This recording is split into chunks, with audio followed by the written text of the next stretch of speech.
Oi pessoal, tudo bem com vocês? Meu nome é Genival Júnior e eu serei o professor de Sociologia de vocês aqui no Escola Online. O meu objetivo aqui hoje é resolver as atividades do PET. Só que antes eu vou precisar trazer umas dicasinhas para a gente conseguir fazer essas atividades sem dificuldade alguma.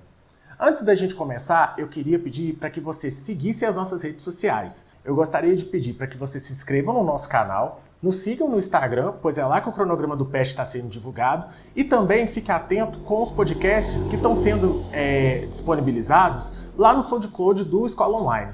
Eu vou contribuir com os conteúdos, vai ter muita coisa legal, não percam essa oportunidade, corram lá!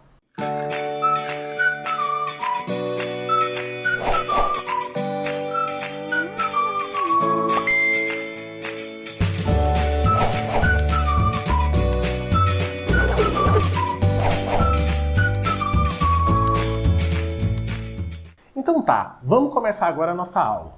Eu vou começar a nossa aula com uma perguntinha. O que é raça? Afinal de contas, esse é um conceito que a gente utiliza no nosso dia a dia, mas a gente precisa dar uma explicação para ele. E mais do que isso, por que a gente está estudando raça na sociologia? Vamos lá. O conceito de raça, ele foi herdado lá das ciências biológicas, lá da biologia. E ele foi muito utilizado durante o período das grandes navegações. Foi quando os europeus eles saíram para outros continentes a partir do século XV e, ao encontrar com outras culturas, o critério que eles utilizavam para poder demonstrar que eles eram superiores era a cor da pele. A partir disso, o que eles fizeram? Eles começaram a excluir as características físicas e as características culturais como sendo parte dessa diferença. Ou seja, eles falavam que esses dois critérios eram critérios que não serviam para explicar como que as pessoas se comportavam, mas era apenas a cor da pessoa. A partir disso, o que a gente tem? A gente acaba percebendo que há uma diferenciação das pessoas a partir das cores. E essa daí vai ser uma herança lá da biologia, lá do evolucionismo, onde a gente consegue comparar uma espécie pela outra pelas suas características físicas. Esses 4 conceitos, esses 4 tópicozinhos que eu acabei de passar para vocês são fundamentais para a gente resolver os nossos exercícios. Então, sem mais demora, vamos lá. Atividade número 1. Acompanhem comigo. A Universidade de São Paulo é a universidade brasileira mais bem avaliada no ranking mundial entre todas as instituições de ensino superior. A tabela abaixo mostra a constituição racial de seus alunos e alunas em 2010. Então, para a gente começar, eu vou destacar alguns dados aqui. A primeira coisa que a gente precisa perceber é que, nessa tabelinha, os brancos correspondem a 77,74% dos estudantes da USP, enquanto os pretos e os indígenas, eles vão compor juntos 119 estudantes. Ou seja, eles estão bem aquém da população de estudantes da USP. Esse é um dado importante porque ele vai ser comparado com outra tabela. Segundo o IBGE, a composição racial brasileira se distribui da seguinte maneira. Vamos ver na próxima tabela, que também é do mesmo ano, lá de 2010. Aqui está a nossa tabelinha. Se a gente for observar, a composição racial do Brasil naquele ano, ela vai ser de maioria considerada branca, enquanto a minoria é considerada preta, parda e amarela. E aí, com base nesses 2 dados que a gente acabou de ver, vamos ver o que o exercício pede. Com base nas tabelas, é possível afirmar que, letra A, existe pouca relação entre a desigualdade de raças e o acesso ao ensino superior, tendo em vista que a diferença entre a população branca e preta está dentro da média de representação nos 2 quadros. Letra B. A população preta vem diminuindo, tabela 2, o que explica o pouco percentual de negros na USP, conforme a tabela 1. Letra C. Existe uma relação de grande desigualdade entre a distribuição de raças no Brasil e o acesso ao ensino superior público, como mostram os dados da USP. Letra D. Existe pouca relação entre a desigualdade de raça e o acesso ao ensino superior, tendo em vista que a diferença entre a população branca e preta está dentro da média de representação dos 2 quadros. Letra E. A população preta vem diminuindo, conforme mostra a tabela 2, o que explica o pouco percentual de negros na USP, conforme a tabela 1. Se a gente for observar esses dados, o que a gente vai concluir?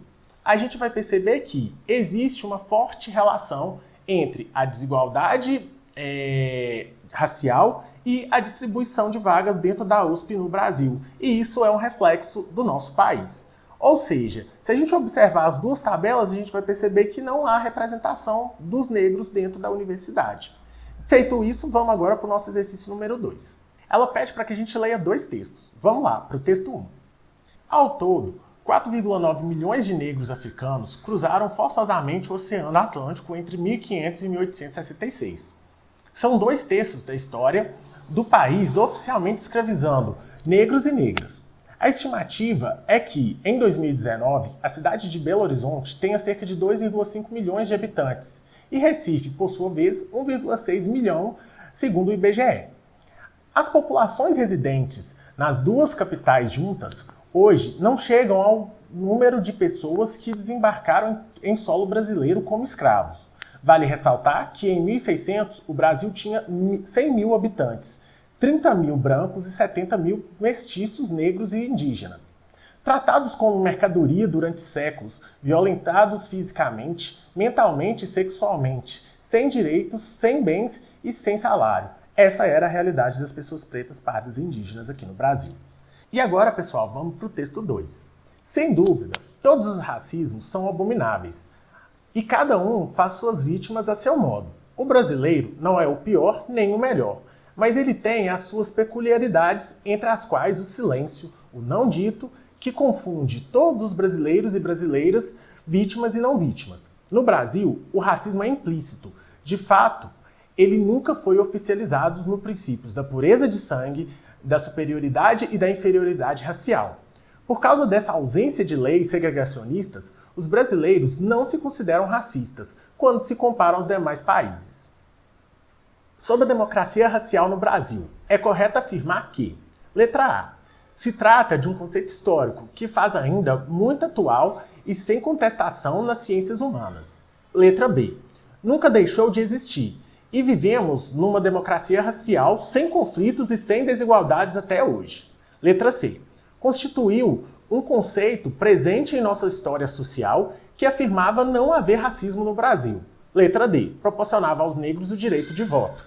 Letra E, ofereceu oportunidade igual aos negros e brancos. Pela dica que eu passei para vocês, a resposta correta vai ser a letra C. Construiu um conceito presente na nossa história social que afirmava não haver racismo no Brasil. Bem, pessoal, essas foram 2 questões muito tranquilas de resolver, mas que elas precisavam trazer aquela explicaçãozinha lá do início que eu trouxe para vocês. Espero que vocês tenham gostado. Assim eu encerro a minha aula e não se esqueçam. Se inscrevam no nosso canal, nos sigam nas redes sociais, acompanhem o nosso Instagram, pois é lá que a gente vai postar os cronogramas dos PETs.